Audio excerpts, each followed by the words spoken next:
Bogdan Raczynski is an artist who is in the breakcore, drum and bass realms of music. He put out an album last year, Rave Till You Cry, which is such a good album title, honestly. And the album itself was pretty good. It definitely didn't resonate with me as much as I wanted it to, but it certainly scratched a nice little drum and bass itch for sure. And for this episode of Undiscovered Gems, I wanted to highlight his 2007 album, which is actually a huge gap between last year's and the 2007 one. I don't know if he's been doing other things in that 12-year period. Like, surely he must have. He might have got like DJ mixes, or he might have been doing like other projects under other names. I don't really know that much about him as an artist, to be honest, but the 2007 album I think is so much better than what he gave us last year, which is why I wanted to highlight it. It is named All Right with an exclamation mark. I mean, first and foremost, this album is so buzzy. It is just such a buzzy little delightful album. Like, it is of course quite in the breakcore realms, of course, but it isn't exactly like hardcore drum and bass or whatever. There is this cartoonish vibe to most of the tracks, which I really dig.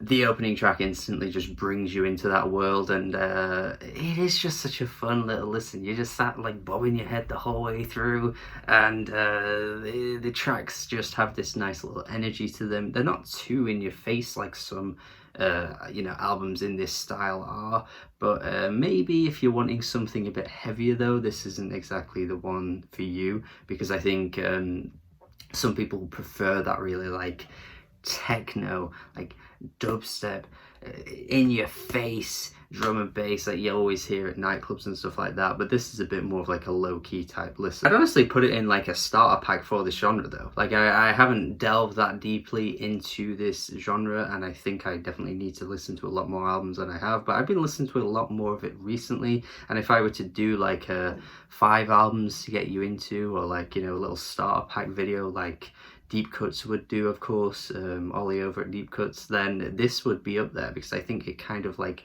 teases you into the genre a little bit, while also just being an incredibly light listen that just doesn't really take itself too seriously. That's what I like about this album. It's really weird that you're listening to it and you're sort of getting that vibe that there isn't a seriousness behind any of it. It's almost very 8-bitty and video game-ish at times as well, bringing you back to those like Sega days or Nintendo type stuff, which I think a lot of video game music lovers will absolutely love about this album. Like, it just has that instant gratifying feel to it that those types of games did back in the day. Track 7 brings me back to what I absolutely love about Shinichiro Yakota's music as well, just that really delightful video game-esque style that he really pulls off incredibly well on his most recent album, I Know You Like It, and also his 2016 album, Do It Again and Again. So if you have heard either of those based on my recommendations, then you should definitely be checking this one out too, because it kind of has that same vibe, but it's not exactly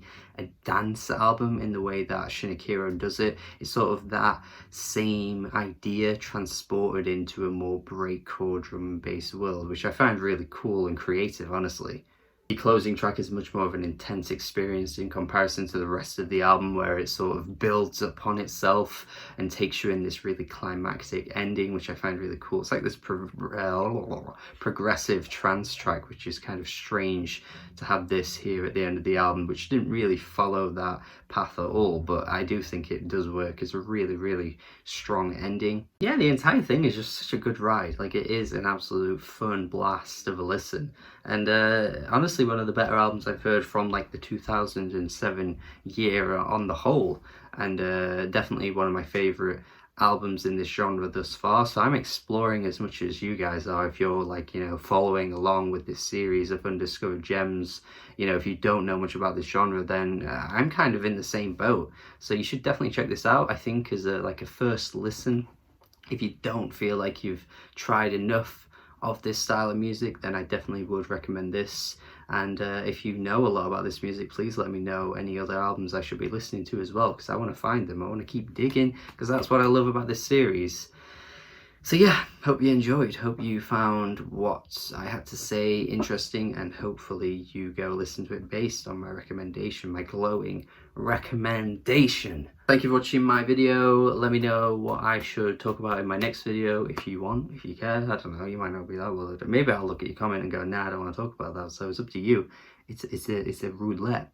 So let me know. Thank you for watching my video, and please subscribe if you haven't already. Have a good day and goodbye.